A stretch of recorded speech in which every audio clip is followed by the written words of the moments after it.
All right, so good afternoon, everybody.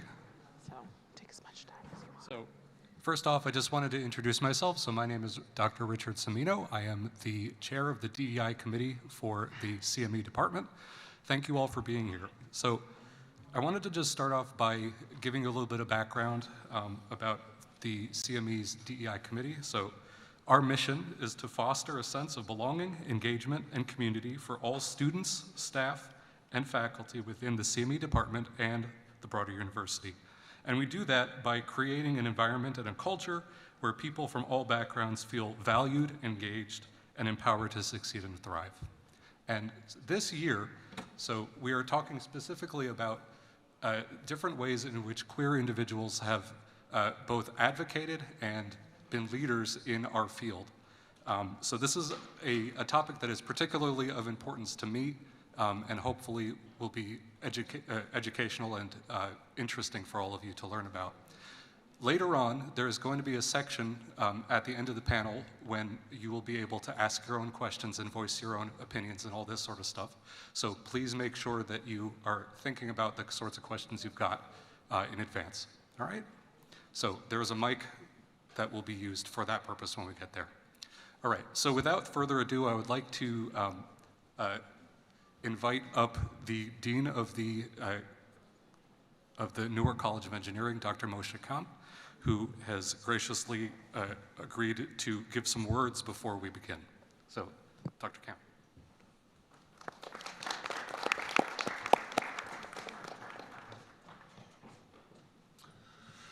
Thank you. Ladies and gentlemen, friends and colleagues, good afternoon, and welcome to the Diversity, Equity, and Inclusion Colloquium of 2024. This colloquium was originally an initiative of our Department of Chemical and Materials Engineering, but it had since transcended the department and became a university-wide annual event. This is, I believe, the third or fourth time we do this, and assuming realistically that we are not going to solve all the DEI-related difficult issues anytime soon, we plan to support the colloquium initiative indefinitely into the future. Now, in opening a remark of this kind, I usually welcome the distinguished panel, and today's panel is indeed distinguished, you will see. I thank the organizers, I praise all participants. While I'm certainly interested in doing all this, I actually would like to start my comments a little bit differently and take us to a faraway place. So let's go all the way to Afghanistan. I'm not sure that all of you are following the scheduled calendar in Afghanistan, but last Saturday, 23rd of March, was the first day of the school year in that country.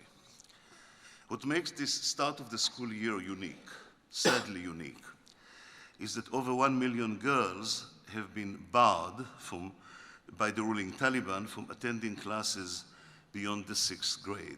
And of course, no female students are allowed in any university. Afghanistan, under the Taliban, bans female education. If you arrange an underground school for girls in Kabul or any other city, you risk a police raid as well as severe penalties to all involved. Why am I telling you this? What does this have to do with us?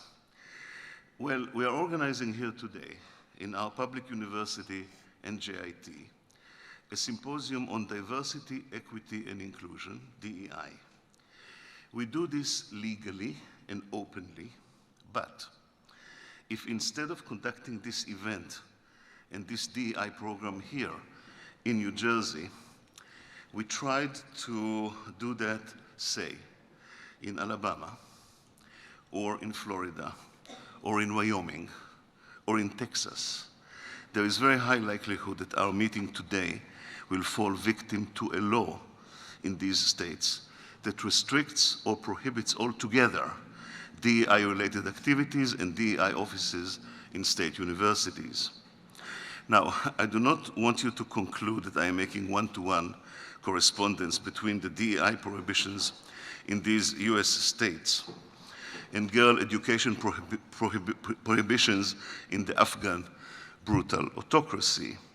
Yet there is a sense of sad irony in the fact that if we tried to run today's educational program at the University of Florida or the University of Wyoming, we would have been stopped by force, by campus police or state police. While we at NJIT have an Office of Inclusive Excellence and a Chief Diversity Officer, the University of Florida, normally a respectable and highly esteemed institution of higher learning, has eliminated its Chief Diversity Officer position and scraped the related program staff jobs and halted all contracts involving DEI. We are not close to falling under a similar regime in New Jersey anytime soon, but if you told me 5 years ago that DEI will be legally banned in some states, I would have told you that this is America. Things like that do not happen here. It is remarkable, sadly remarkable, that there are now close to 20 additional states to those I mentioned that either have considered or are considering DEI bans of various kinds. It is not any less alarming that we have not seen the faculty rising in revolt against these restrictions in places like the University of Florida or the University of Wyoming, nor have we seen student organizations and students at large rising in revolt against the DEI banning legislature. I must admit that this state of affairs frightens me. Just ignoring the anti-DEI legislative wave because it has not yet reached here does not seem to be a promising tactic. And as isolated from this as we may feel, in fact, we are already affected. The accrediting body ABET, which accredits a large number of engineering, computing, and applied science programs at NJIT, has recently scrapped its plan to include DEI elements in the accreditation process, citing, quote, state legislatures that have recently proposed or passed laws restricting or prohibiting accrediting organizations from including DEI as part of the accreditation process, end of quote. ABET's original plan was to implement the DEI concept into the criteria for academic curricula undergoing reviews in the 2024-2025 accreditation cycle. These plans are now in the dustbin, and I feel that this development is a body blow to our programs. So, I gave you a bit more than just the usual friendly welcome, though we certainly are very happy that you are here, and we are very friendly, of course, and we look forward to hear from you and to learn from you during this symposium. I just wanted to indicate that the campaign to endorse and include DEI concepts in American academia is going to be a much tougher and much longer ordeal than what most of us have assumed, and that we should really be ready for battle. Thank you.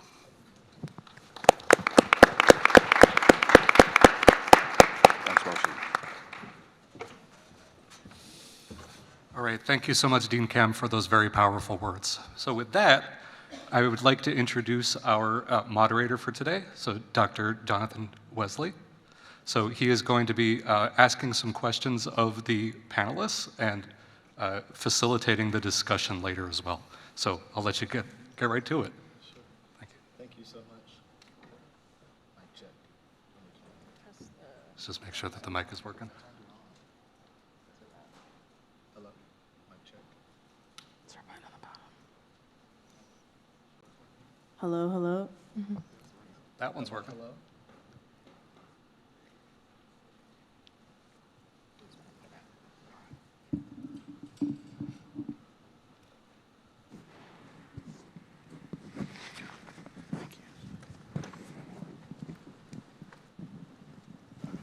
Hello.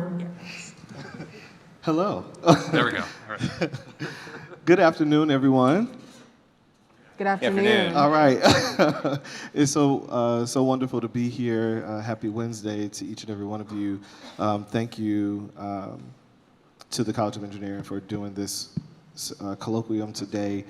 It's really important, as the dean said, that we continue to engage in these conversations around diversity, equity, and inclusion and belonging.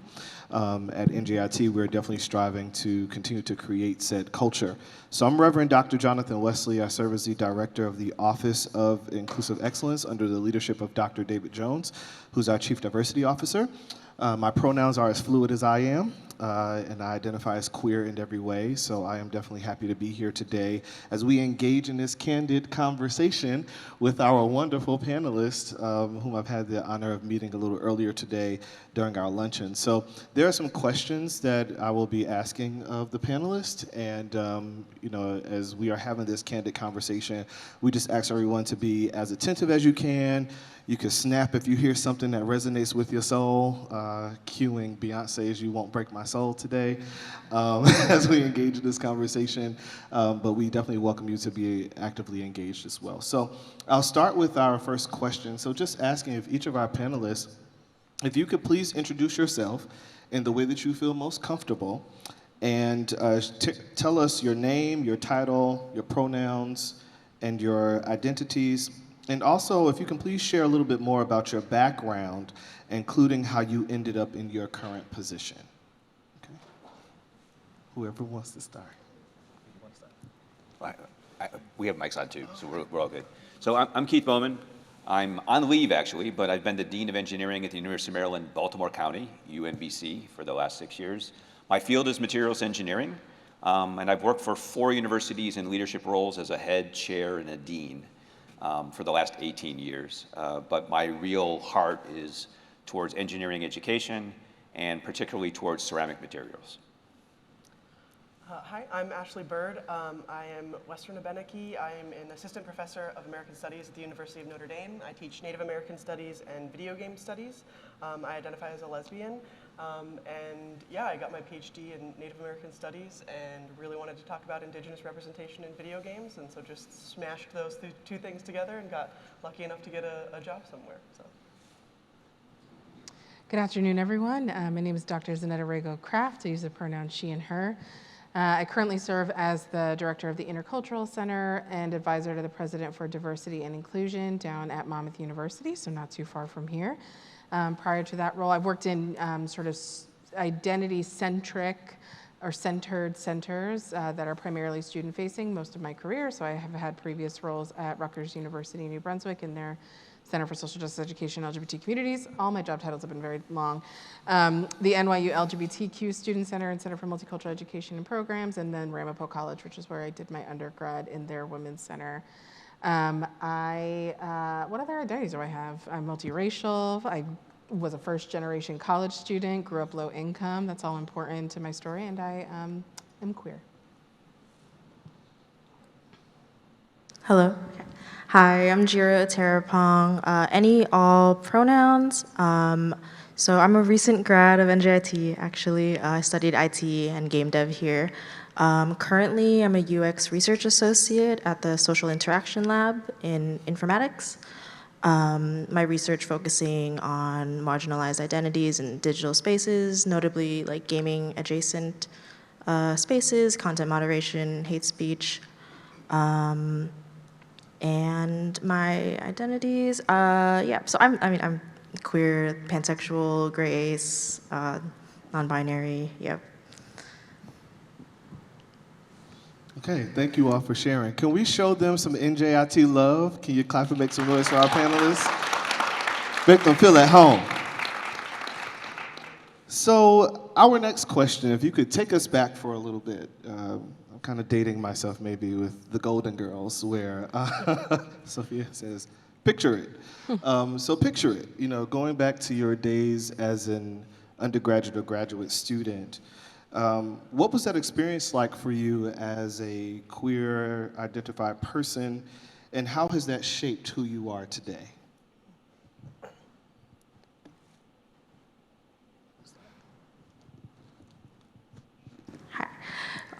Yes, I guess I'll start. So, so just talking about like in college or just in general as a student.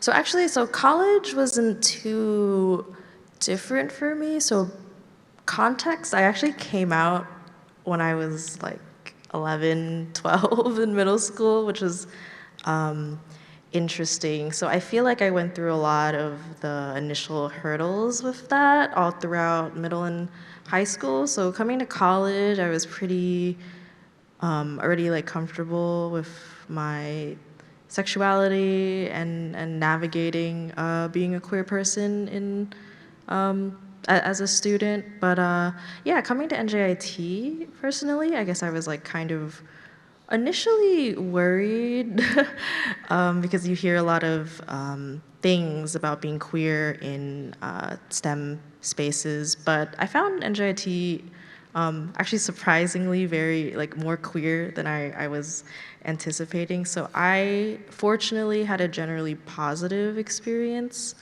in college, not like perfect, of course, but more positive than I hear some other peers have had at some other universities. Yeah. As an undergraduate, I attended college undergraduate from 2006 to 2010, so a little bit a while ago, not that long ago.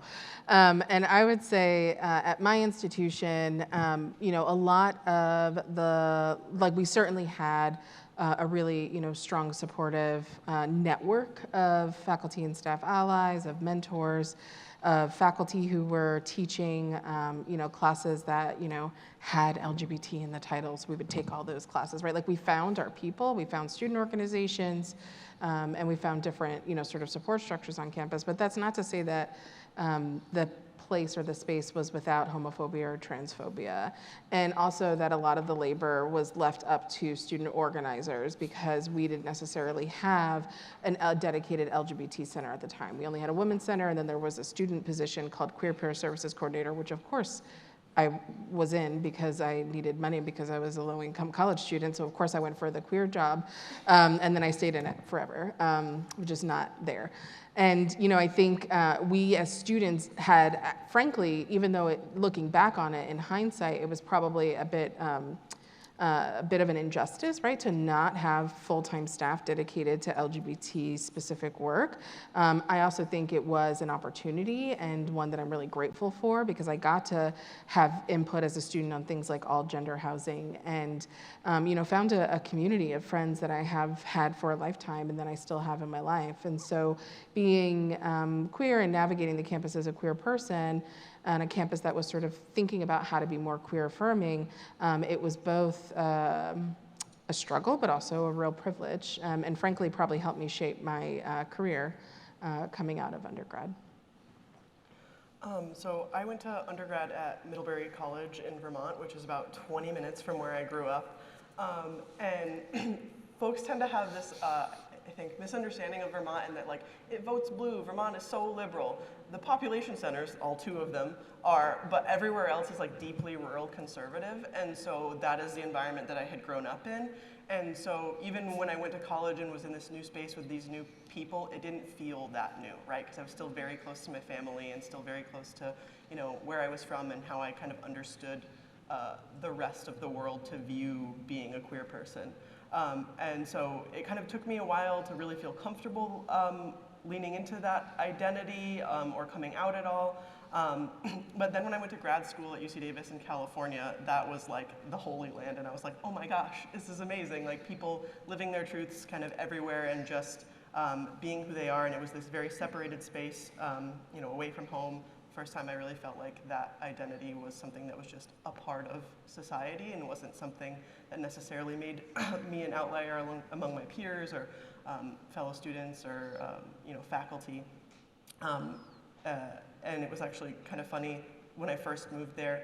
I had never heard anybody who wasn't queer refer to their romantic partner as a partner. It was always husband, wife, boyfriend, girlfriend. And so in California, that was just a much more normalized use of the word, was even straight people use the word my partner.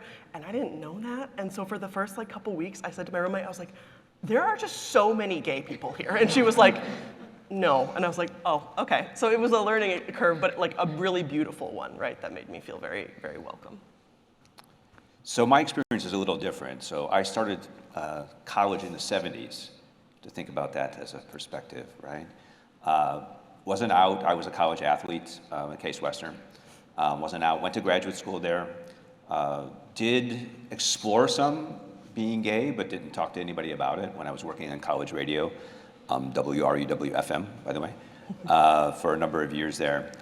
But 21 years ago right now, I was on my last leave as a faculty member at Purdue University, and I had spent that whole year trying to figure out how I was going to come out when I was going to return back to Indiana in June. And it turns out that the 2 nights before I was actually returning, I was involved in a gay bashing event where I actually helped intervene in another person who was being gay bashed on Oxford Street in Sydney, Australia. And that pretty much solidified the fact that I was going to for sure follow through and come out to my colleagues. But that was 21 years ago.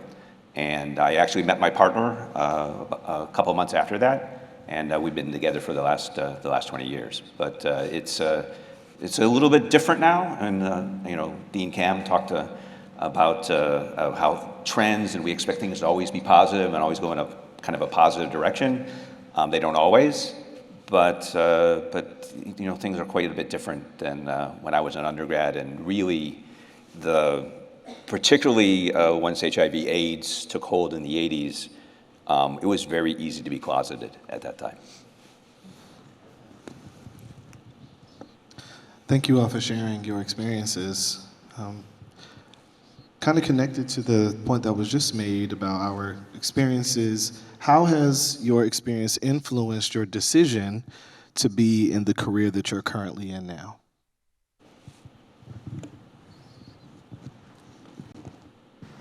Hi again. So I actually realized I forgot to mention I also was the president of Spectrum. I think name rebranding pending, but as of right now, NJIT Spectrum, the LGBTQ student org on campus here at NJIT. So I was the president. I used to be the president for that org, and before that I was a member of the org and would attend events. So that was like a really big factor to me finding my community here and support and meeting friends and feeling comfortable on this campus. And I guess through being able to be comfortable on this campus, through working with Spectrum, like not only meeting fellow students, but I also met through Spectrum fellow faculty member who were extremely supportive and showed me that I could pursue the work I wanted to do in terms of like research and game dev, while also incorporating, you know, my advocacy for LGBTQ issues in that. So that kind of jump started. So the first publication, first project and then publication I worked on was LGBTQ and their harassment experiences on Twitch. And I kind of stumbled into that by accident. Like originally I was just gonna participate because I used to be a streamer as well. But after I did that, I realized, and again, I wouldn't have met that faculty member, Dr. Yvette Wan, if I hadn't been as involved as I was in Spectrum and other student orgs. After that, I realized like, wow, I can study these topics that I'm really passionate about, on top of, you know, adding kind of my passion for the queer community in that. And a lot of my research is either like in that same direction or very adjacent. And I just kept working in the Social X Lab on research and publications. And that kind of led me to my current position now as a research associate. So yeah. I mentioned this already a bit earlier, but you know, I kind of fell into student affairs, although I'm not solely a student affairs practitioner anymore. I really do work across the university, although in my mind, that's to make sure that, you know, students make it through and not just survive, but like thrive while they're at the institution, specifically historically underrepresented students. So I fell into student affairs because I needed space as a student, right? Like I needed to find a place to get involved. I got pulled into what we didn't call Pride Club. You know, they all have very similar names across the country. And then I got hired from being a student student leader. And then I realized that you could actually get paid full-time, right, to do this type of work. And so I've gone on to work at these identity-focused centers and doing diversity, equity, and inclusion work. And I think it is important to say all three of those words and not just DEI, just to be clear, because I think it's really easy to demonize and make a boogeyman an acronym, when in actuality, diversity is all around us, regardless of whether we like it or not, and equity and inclusion is what we do with it. And so I just think it's important to note that, like, I craved space to be able to survive my undergraduate experience, and then I realized that I could pay it forward in my career to make sure that other students who were coming up behind me didn't necessarily have to struggle as much to find those spaces and networks of support. So yeah, I would say my experience has directly led to my current career, and will continue to. I just really appreciate the opening. I just think it's more critical than. And then maybe not than ever before, that's a little dramatic, right? American history ebbs and flows, right? So we always have a reactionary period to progress. But I do think it's really important right now that we all pay attention to what's going on and what our responsibility is in this work too. I kind of wound up doing this work. The origin was more based actually in my Indigenous identity, and being someone who loved video games and seeing Indigenous people being historically and represented just terribly in video games. Like I was writing my senior thesis when Assassin's Creed 3 came out, and so I had to like talk about it and stuff, and it just did a lot of things that were wrong. And so, then when I went to grad school and really started studying video games more critically, I was really seeing all of the ways that all of my identities existed in this very marginalized way in the space of games. Being a woman, being an Indigenous person, being a queer person, that there were a lot of the same problems in that space happening for all of those groups, and I cared about all of those things. And so I wanted to get at kind of the structural issues that lead to that. And so that's what I kind of dedicated my research to. And that's what I teach about now, right? Of how do we kind of dismantle those infrastructures that allow those spaces to be hostile for some people and inclusive for others, and how do we make better spaces? How do I teach my students how to be good citizens of those spaces and things like that? So a little bit before I came out, I decided I needed to get involved in engineering education related research, particularly related to diversity, related to equity, and ended up collaborating on a project from the National Science Foundation Program for Gender Equity on onboarding of students, particularly focused on the status of young women joining first-year engineering at Purdue. And when I came out, everything kind of accelerated in that context, and I still do work, am doing work this year related to equity and how it takes place, particularly inside of STEM. I ended up on Pride Lafayette, the Pride organization for the community in Lafayette, Indiana. I ended up testifying against a marriage amendment in 2007 in the state of Indiana. All these things happened so fast. I kept being discovered as being the only out full professor at Purdue at the time. Suddenly had access, ended up having a lot of people inviting me onto committees that I otherwise would not have been invited onto. Because of that status, and I've just tried to maximize those opportunities to try and make a difference as we've gone forward. And sometimes I'm successful, and sometimes I'm not. So in reflecting about your past and your present, can you share with us a time where you have been an advocate or a leader for the queer community at your respective institution? And if you have a particular example that you would like to go into detail about, please feel free. I'm not on committees and things as such because those are limited where I teach. I mean, I do teach at a religiously affiliated institution. And I do know a lot of students coming to that space have anxieties about like if that is going to be the right space for them. Are they going to feel okay there? And so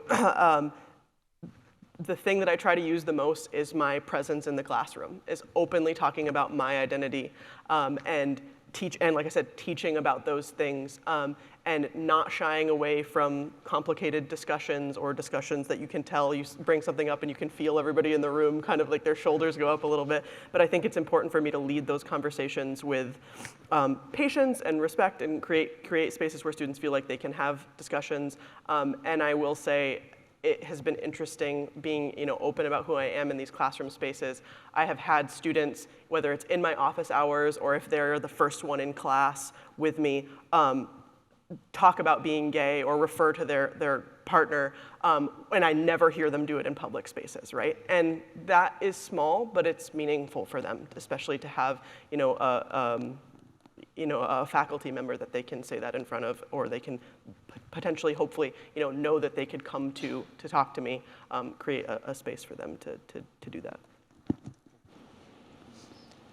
So I'll give you one example, and it's something that's been recurrent across the last several jobs I've had, and that's the topic of all gender restrooms and accessible restrooms overall. It's been amazing to me in different institutions and different places how people can find out ways to demonize or say that there's going to be problems in it overall. So I'll just share one example of my favorite moment at UMBC from the beginning to the end is I had the opportunity to help UMBC. So I served as a co-chair of a team that worked on behalf of the trans and non-binary community to really push to get all gender restrooms, particularly the first multi-user all gender restroom at UMBC. So my favorite event at UMBC was in the end of my second year in May. We had a ribbon cutting for the first multi-user all gender restroom. There were snacks, the president and provost came, a trans and a non-binary student cut the ribbon. It's the only time I've ever been to a ribbon cutting for a restroom, but it's one of the best events that I've ever been to. And I'm just, really gratified that we're able to do that. Since then, there's a lot more of those on the campus. There were all these fears that there would be all this drama and the whole world would, come down if that happened. There's really been no issue overall. I think there are likely a lot of promising practices, right, that you can read about or learn about at conferences or in your field or through, online publications. I was a longtime member and on the executive board of the National Consortium of LGBT Resource Professionals in Higher Ed for many years, and they have a wealth of resources, practical ones that are really great for folks to understand their campus environment, including just a whole lot. I won't go into it, but definitely shout out to them. I think Campus Pride is another great resource. And I'm saying all those things because you can look at promising practices, you can look at other institutions and what they're doing. There are some things that are fairly universal, like restrooms and chosen name and gender inclusive housing and a very clear and transparent bias reporting system and follow-up. Those things are pretty universal that you want at most institutions, but at the end of the day, what matters most and how I personally choose to advocate is building connections for storytelling, right, between the folks who are experiencing the campus and the folks who have some decision-making power to create change in response to those experiences. And so, I'm not normally, this is deeply ironic because I'm not normally one to speak in front of crowds. I am much more of a quiet, do right by people who need you leader. And there's no such thing as a bad question with me in terms of my advocacy. If you have a question and you really are struggling with something, come to my office. We'll work it out. There's a difference between not knowing how to ask something and being raggedy, but raggedy, we'll save that for a bias report. But if you really just don't know how to do something, the type of advocacy that I do is, come to my office, let's talk about it. And I'll do research, right? I'll come out as a non-STEM person. I was a history major. I know nothing about data infrastructure on our campus, but I'll tell you what I read about when we were putting our chosen name system in place. Felt like an IT specialist. It was like a certificate, a boot camp, if you will. And so there are ways in which folks on campus might not know exactly what you're struggling with, but if you tell that story and you name what you're struggling with, they might be able to make a difference. And so building those connections is how I choose to advocate. So as I mentioned, my leadership role as president of Spectrum was definitely an avenue of advocacy. I think, and I can see a few in the crowd who were fellow students and fellow Spectrum members. Pretty much anywhere, so as a student, pretty much anywhere I went, especially student org related, I would kind of just always be kind of loud and obnoxious, always shouting out Spectrum, just making it known that Spectrum exists and these are the resources. available, as well as always making my identity known in student workspaces. I always made it a point for others to know that, you know, I'm queer and I'm loud, and you know, it's, I think because I came out so young, like I mentioned, there was a lot of initial hurdles I kind of had to navigate on my own at an early age. And coming to college, especially here, I noticed a lot of students who were only just exploring or starting to explore their identities in college. So from my experience, I really wanted to take from my experience and journey and just be able to help other students in any way I can, even if it was just by being loud and there. Just help them navigate, whether it's just helping them know that, you know, there's just other queer people in the room, where to find them, Spectrum Lounge at 4 p.m. this Wednesday. Things like that. And then as a faculty, recent faculty now, pretty much the same, just never shying away from, you know, I research queer people online, I'm queer, like never shying away from that, making it known in a room just so other people can be comfortable and know they're comfortable or know it's okay to have that dialogue with me on the topic. Yeah.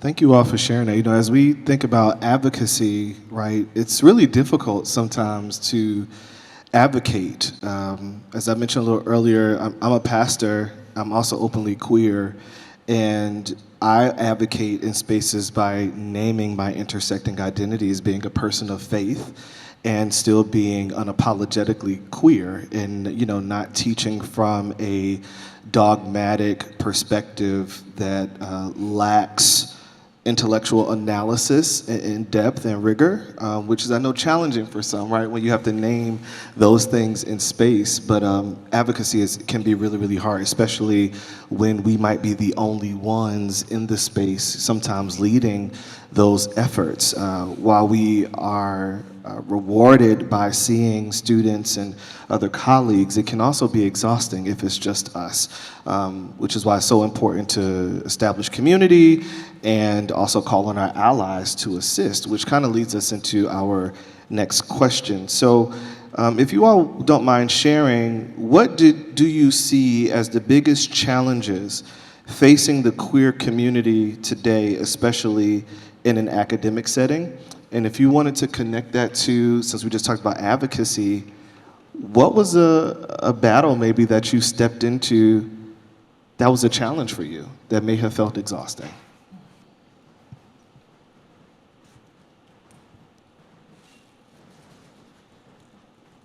I was trying to think of which one. Sorry.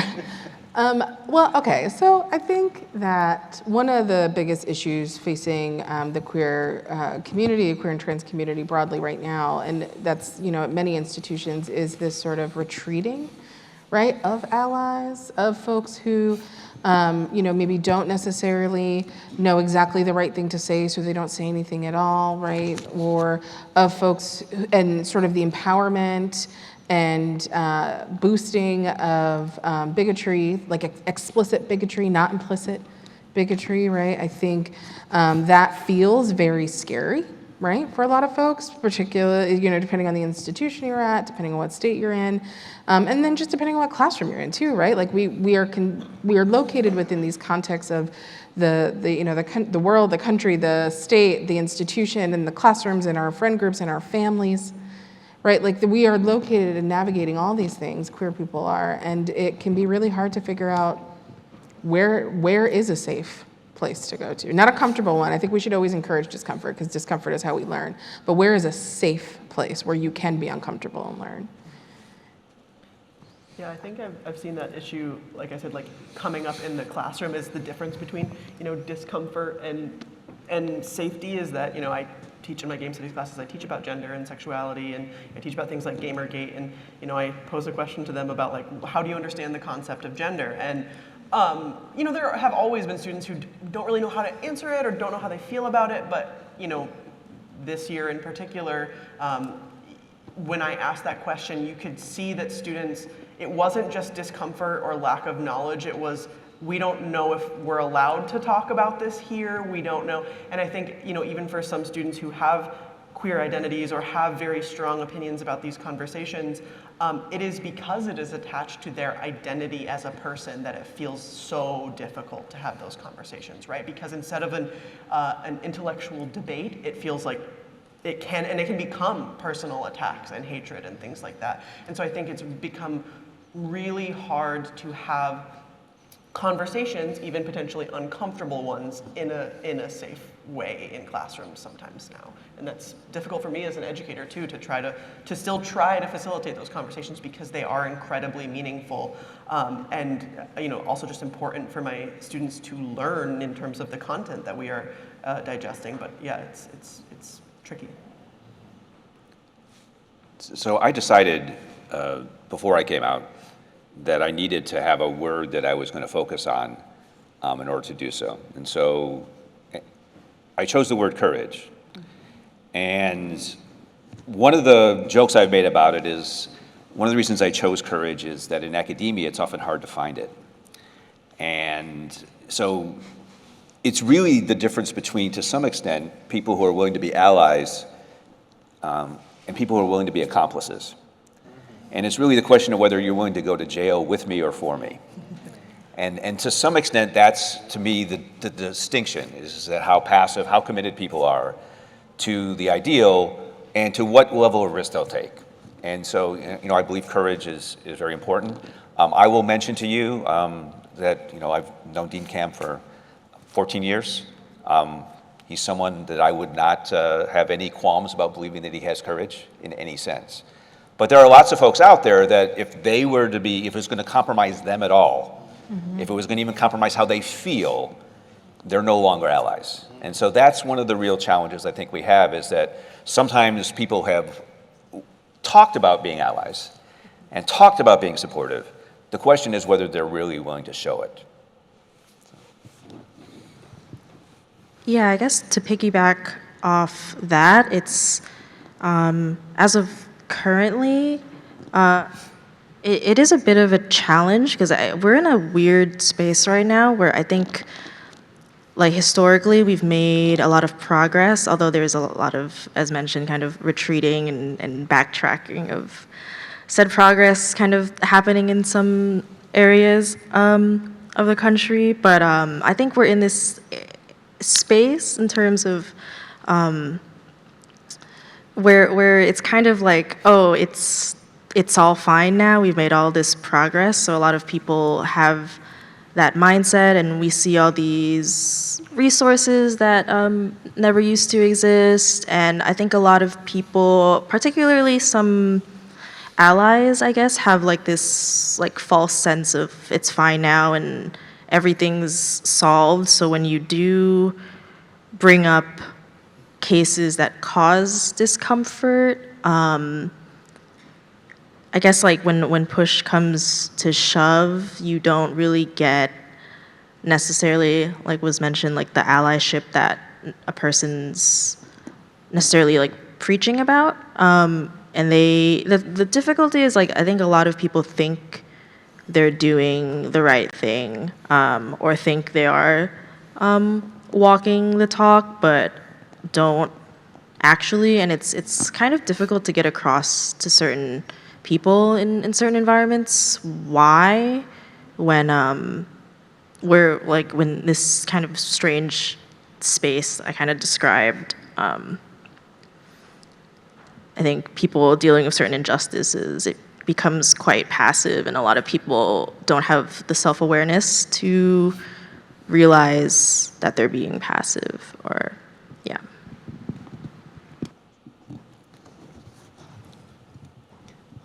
Thank you all for sharing. At this time, we're going to turn it over to you all for questions that you might have for our esteemed panelists. And there is a microphone coming right now. So if you want to just come on to the center and feel free to ask your questions.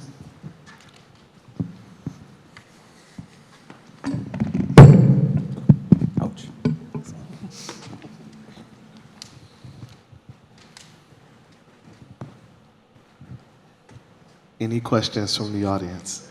Thank you. Thank you. Y'all are quiet. Y'all better get up here and ask us some questions.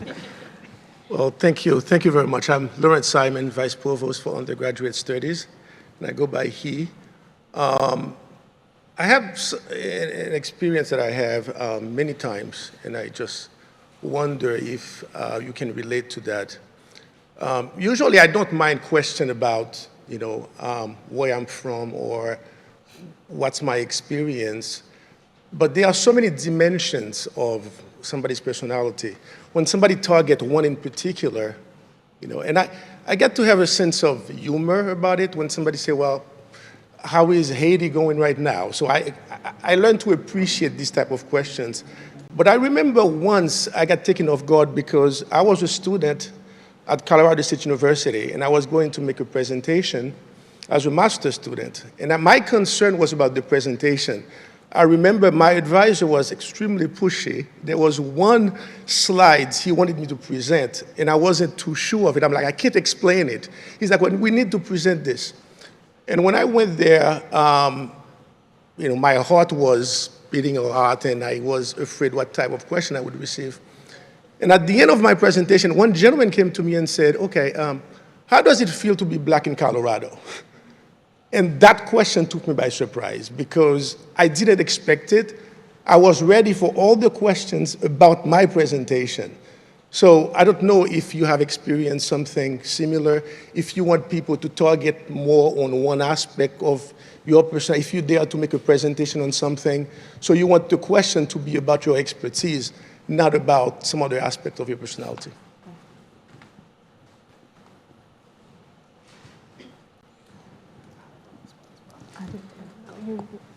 So thank you for sharing. We were just going over who's going to go first. So it's a really important tidbit that you're sharing. And I think that actually goes to one of a really common experience where students in sort of many different historically underrepresented communities are sort of targeted or stereotyped or reduced to one thing, or asked to speak, as this happens especially a lot in the classroom, asked to speak on behalf of entire communities or entire experiences. And to answer your question, yes, absolutely, I've had that happen, and I've resisted it, right, by saying I can share my story. And why do you want to know? Are you going to do something with it, right? And I think that's important. And I think figuring out how common experiences like that are one of the ways in which your diversity office and your IR, don't leave them out of it, can really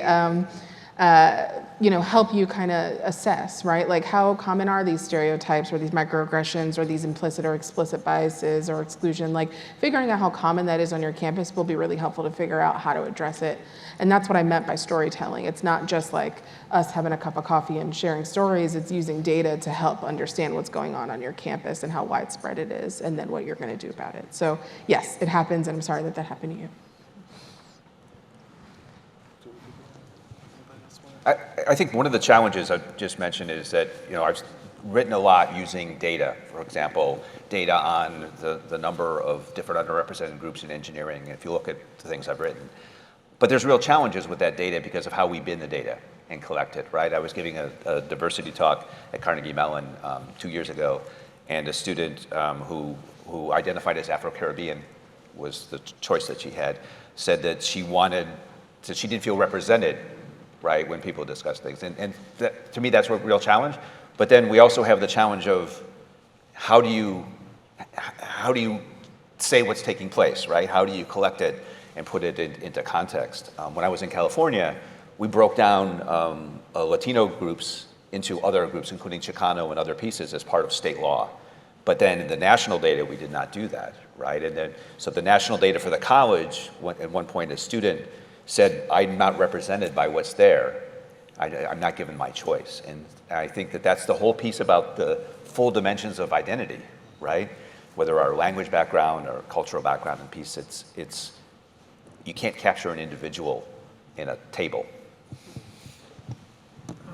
And I think, I don't ever want it to be limited to one part of my identity, right? Or you get the tokenization thing where you're like trotted out for something and you're like, okay, well, I'm just serving as a tool for this, I guess. But I do also have the kind of I'm not a STEM person, even though I work in game spaces and stuff. But I'm also an indigenous person, so I don't share the understanding, the like kind of Western academic understanding that like all knowledge is objective, and that's the only kind that counts. Like I think subjective knowledge and experience is deeply important, and it certainly influences my work. And the way my experience in an online game space is going to be inherently different than a straight white man, right? Or like anybody else who shares different identities. That's just true. So I think it's walking the line between not being limited by that when it comes to the way people view you, but also being very willing to harness those subjective experiences and the ways in which it influences my work and my understanding and experience of the world in ways that are important for other people to understand. I'm trying to think of a good answer to this question, but I guess in my experience, yes, like I've definitely experienced, as some of the panelists have shared, kind of that tokenization of like, you're this one queer person in this space. It could be, like a lot of times it's like in the gaming space I've experienced it more so, that I'm like the queer femme person, and that means that category is suddenly fully represented in a space, and that's something I've kind of experienced a lot. Like, oh, like why do we need to hear more experiences and stories? We have yours. Like we already know, and I think sometimes people really do reduce it down to that, and it is really unfortunate, and it is quite exhausting, but I have really pushed myself to really combat whenever I've kind of been pigeonholed like that. It is unfortunately very, very exhausting though, but it's, yeah. And I think to add to that, whoever else wanted to ask the next question, please feel free to come up. I think some folks, may honestly be curious about what our one experience is within said institution.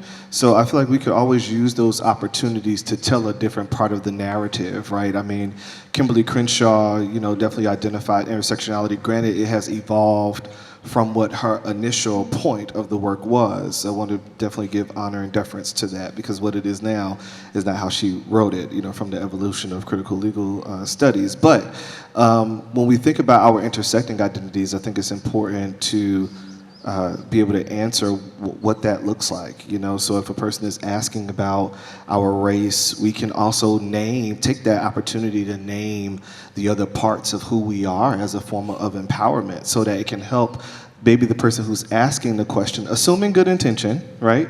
That we are more than just that one piece of how DEI is equated, which DEI, post the murders of black bodies, DEI = blackness, where it's like DEI is more than race, and we are more than our races. But how do we then speak to that experience?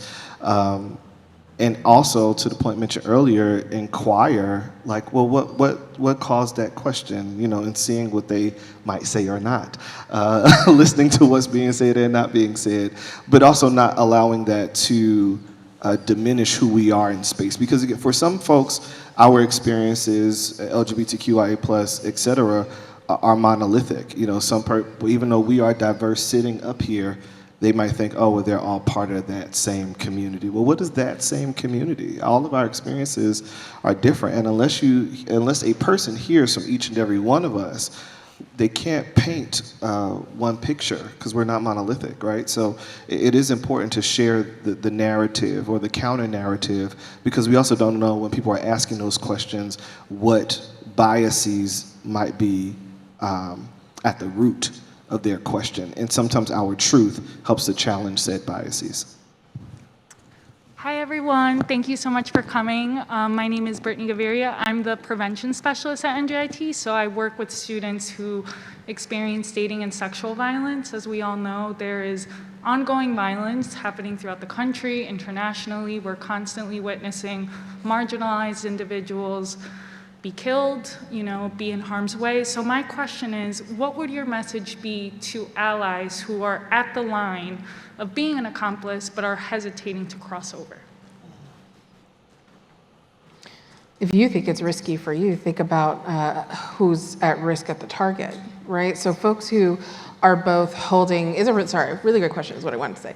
And also think about the folks who are sort of holding and living, right, the identities that are at the target of violence or discrimination or hatred or bigotry or a bad policy or a bad law. Think about having to show up to push back and resist against whatever is happening, right? Fill in the blank, while holding that identity, knowing that what's at risk is your own lived experience, your own livelihood, your own family, your own friend kinship network, your own support structures. And so what I say to folks who are thinking about being allies or accomplices who don't hold, or maybe only hold some of, right, the identities that are, sort of at the center or at the target, is, there's a different level of risk, right, for folks who do hold those identities. And so we cannot show up alone. Show up with us, right? And I'll show up with you too, right? Because there are all types of privileges that, each of us has as well, right? And so I think risk is different depending on where you are sitting and what identities you're holding. And it's important that if you have privilege, you recognize it as a way to leverage, something to leverage in support of those who do not.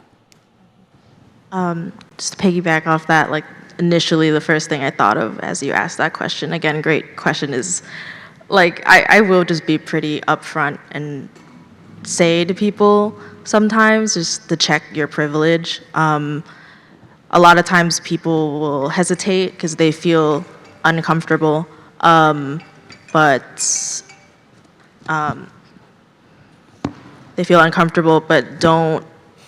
aren't able to put themselves in the shoes of the risk that the other person or persons may be vulnerable to. And I think, again, sometimes it is an exhausting conversation to be a certain person, to have to remind someone of that all the time, but that is something I think that everybody of whatever identity or intersection of identities should look into once, like be introspective about, like what are your privileges, and where are other areas that others may not have the same privileges, and what those risks look like, and how you can leverage your power or privilege or your experience to help others, because the reality is, like, unfortunately there are always others more at risk and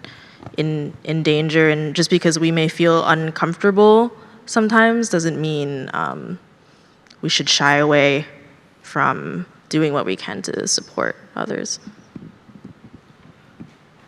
Yeah, and I think even just kind of looking at the concept of allyship in general is that this is a group who is, in asking for allies, asking for help. The understanding that if we could do it alone, we would, but we can't. That's why we're asking for help, right? There is power, there is safety in numbers, right? And the power of multiple sets of voices.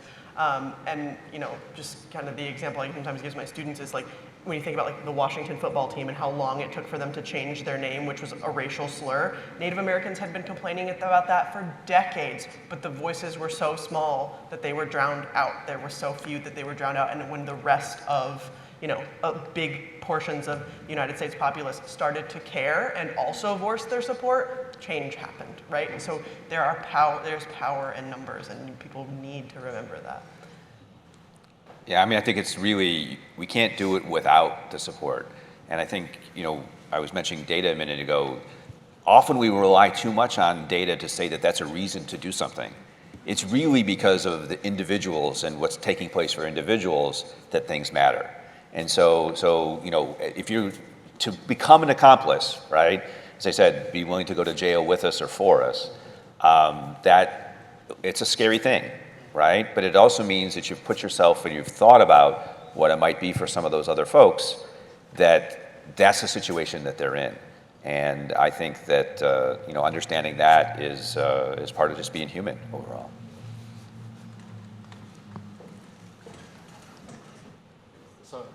So we don't have time for more questions with the panel like up here, but we are going to have a reception right now with some food. So if you would like to approach the panel to ask some questions individually, you're more than welcome to do so.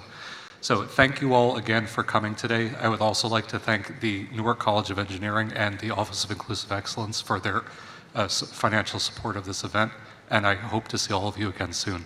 Thank you. Let's have a round of applause for everyone.